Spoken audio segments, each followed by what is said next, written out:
From London, the National Broadcasting Company presents War Telescope with John McVane of NBC's London staff, a veteran reporter of the European scene. For his regular Saturday report, we take you now to London. This is John McVane in London.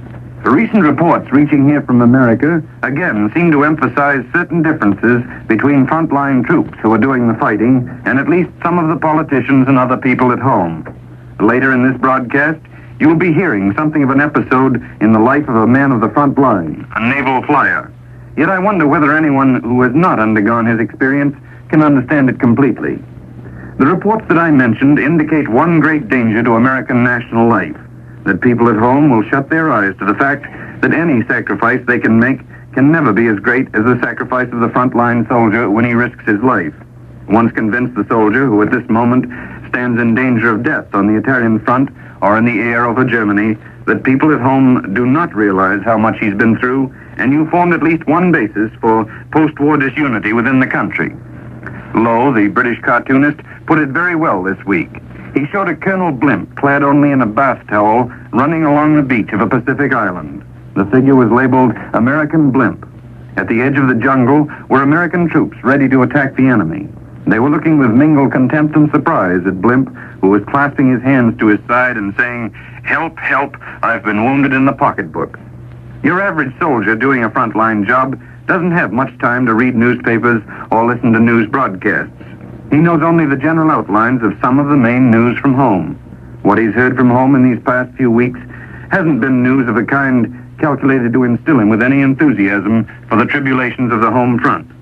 Lowe's cartoon may well describe the general impression of an American soldier who heard only the bald fact that Congress, by a rousing majority, decided to call on the nation to pay only a small fraction of the war expenses. As far as the soldier knows, the reason was that Congress didn't like paying for the war because it was the president's idea.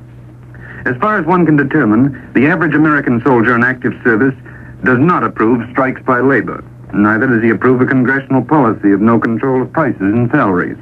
Complaints about high taxes and demands for higher salaries are apt to leave the soldier, living on sea rations in a cold foxhole that's under shell fire, comparatively unmoved. He knows what his salary is going to be for some time to come, provided he lives long enough to spend it. As regards the reports about the soldier's vote, the soldier is not at the moment vitally interested in politics. But his general impression is that the president and some other people wanted to fix it so he could vote. And then his own elected representatives in Congress turned thumbs down on the idea. The soldier wasn't terribly anxious to vote, but he's left with the feeling that somehow the home front politicians have gypped him. On the question of post-war aims, the soldier hears from time to time reports that some senator or other is working himself into a lather about American air bases all over the world, oil pipelines in Arabia, and similar subjects. Occasionally, he may read in his local paper a blast against America's allies, Russia and Britain. It's all very confusing to the soldier. He's beginning to be convinced that the goodwill of the people of other nations is well worthwhile. On the Italian front, he realizes that unless the French battalion on his right and the British on his left hold firm, his own fate is settled. If he flies a Fortress, he may owe his life to a British Spitfire. He knows that without the Russians, his chances of success would be very slim. Things like goodwill, qualities such as self-sacrifice and international understanding are beginning to be something more than phrases to the soldier. Yet few echoes of this state of mind return to him from the home front. It would be unfortunate if the frontline soldier were to get the impression that American national thinking has not risen above simple acquisitiveness in his absence. It would be equally unfortunate if he were to come home with the impression that his elected representatives had not treated him fairly. In either case, the soldier's resentment would enlarge the gap between himself and those who spent the war in America. The distinction of battling Japanese in the Pacific and Germans in the Atlantic is one that few American fighting men have yet enjoyed. Today, I've brought to talk to you an American naval flyer who's done just that. He's Lieutenant Kenneth Wright of Burlington, Kansas. He's one of the U.S. Navy pilots who take off from British bases and sweep over the Atlantic in a long, lonely hunt for German submarines and surface vessels. For many days, no sight of the enemy may break the monotony of the air sweeps. But when things do happen, they happen fast. And Lieutenant Wright's last flight was his most exciting and dangerous of the war. But to begin from the beginning, when were you in the Pacific, Lieutenant? I was out there from September 1942 to January 1943, flying a Catalina from a base in the New Hebrides. Looking for submarines? Yes, but our main job was to hunt the Japanese fleet, but we never did find it. And did you run into any air combats? On my first operational flight, we ran into a Japanese four-motored seaplane. We came up behind him and started firing, but he peppered us with 20-millimeter cannon shells and got away. Did you see much of the war out there? When the U.S. Naval Task Force met the Japanese Task Force at the end of November, we sat on a hill in Tulagi and saw the whole fight taking place a few miles offshore. Next morning, we flew out and spotted survivors for our PT boats. Well, when did you shift over to this theater of operations?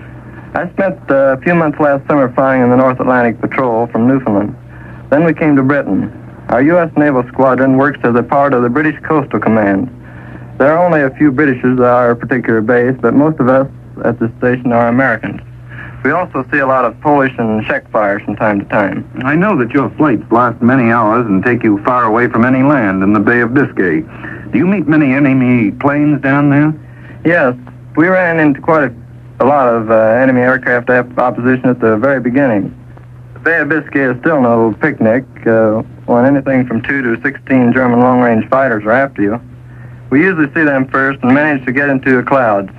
You see, our job is to attack submarines, not to try to fight it out with German fighters. Mm-hmm. You've had credit for sinking at least one submarine, haven't you? 3 planes got the credit, and we were one of the 3. A British searchlight plane first spotted a German submarine at night. The submarine submerged and escaped. But the next morning, another aircraft found and attacked the U-boat on the surface. That plane was so badly shot up by the sub's anti-aircraft fire that it couldn't drop its bombs. We saw the submarine at 8 miles away and dove on it with our guns going. The submarine was putting up anti-aircraft fire, but we weren't hit. We made 2 bombing attacks and left the sub down by the stern. Another liberator followed and attacked the submarine with machine guns.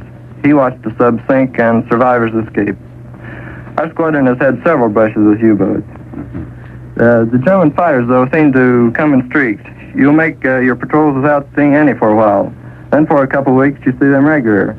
It may be just the way it happens. What about this last flight? How did it begin?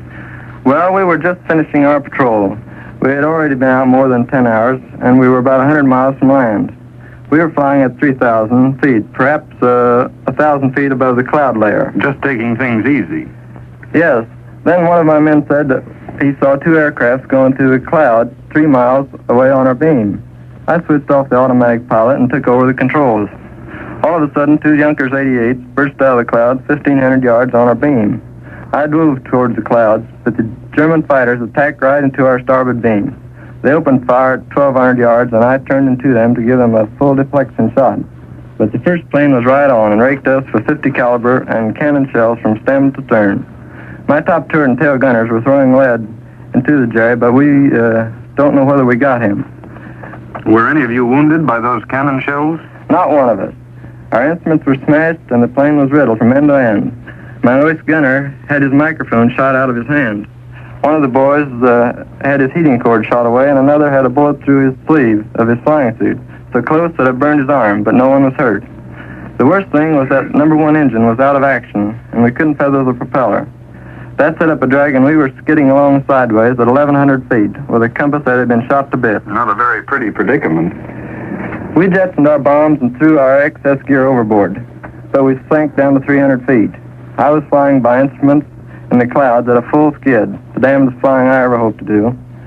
The stream of oil started coming out of number 4 engine, and after 3/4 of an hour, the oil pressure dropped, number 4 engine was finished. Then I knew we'd have to land at sea, so I ordered the crew to brace themselves for ditching. There wasn't any heavy groundswell, so we went upwind into a 12 or 15 knot breeze and made a full stall landing. The tail hit, and the co-pilot cut the other 2 motors. The first time we hit was bad, but the second one was like hitting a brick wall in a car going at 100 miles an hour. It ripped the bottom out of our plane, and the nose went underwater and mashed it in at a 45-degree angle. Water tore off the top of the cockpit, and the plane broke in 2 just after the bomb bays. The co-pilot and I were both stunned, but we managed to get through the water that filled the inside of the aircraft and climb out through the broken top of the cockpit. 2 of the boys got out the wing rafts, and the co-pilot dragged me to one and stuck me on it. 5 of the boys in the after section of the plane got out, two through the break and the others through the hatches. One boy was stuck, and another boy went back to get him. They all floated on big oxygen bottles and finally reached the raft. Well, how many of you got out of the plane? 9 out of 11. I've been told that that's the largest number ever to get out of a Liberator forced down at sea. The wings are high, and the body of the plane takes all the shock. Our radioman, Robert Erdman of San Marino, California, and Thomas Ryan of Louisville, Kentucky, had sent out a message that we were attacked, and they kept sending SOSs when we lost our one engine. So the shore stations got fixes on us and knew where we were. Then they sent out the last message that we were ditching. Both men stayed at their jobs in the radio compartment, and both men were lost. It was dark by this time, and we didn't dare take the raft too close to the plane because the wings would have cut them up, and we would have lost everyone then. The wings stayed afloat for only about 5 minutes. You must have been pretty well played out. We were all exhausted, and one man was badly injured. It was cold in the open sea on a winter night. The sea was rough, and the waves kept breaking right over us. We had some emergency rations and very pistol, but no water. Twice it rained, and the cold was awful. The injured man died sometime during the night. One man had lost his shoes, so we all huddled together, and I lay with my face on his bare foot, trying to keep it warm. The other foot was frostbitten, but the foot I lay on was all right. Were you in any danger of swamping? Yes, the waves kept breaking over us. They seemed to go right through us. We were so cold. We bailed all night, and perhaps that kept us from freezing.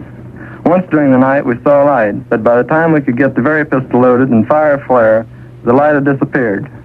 When dawn broke, the sea looked very empty, and we were at least 50 or 60 miles from shore. At 9:30, we saw a plane, but it was too far away. Then for an hour, we waited, and then another plane came. I waited until it got a beam of us, then I fired a parachute fire. The plane was a Royal Air Force Sunderland out searching for us.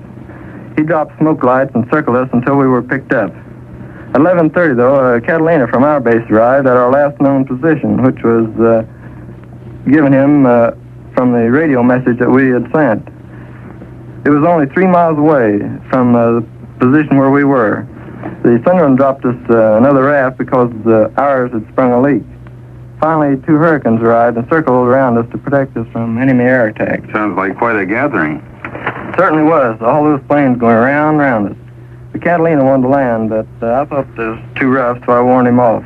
At 3 o'clock, we saw 2 boats racing towards us. Did you say racing towards you? Yes. One was an RAF air-sea rescue launch, and the other was a British Navy craft. The RAF launch was a faster. It beat the Royal boat by about 200 yards.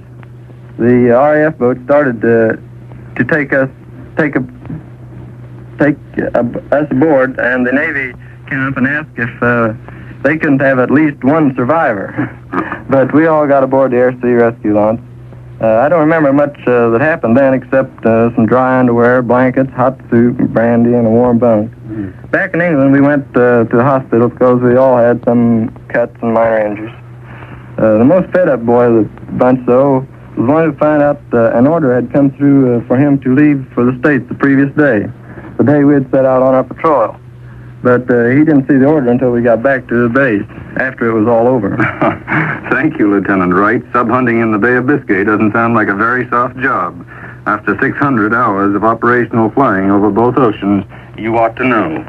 This is John McVane in London, returning you to the NBC newsroom in New York. You have been listening to War Telescope, a weekly report on the war as seen from London by John McVane, NBC's veteran observer in the British capital.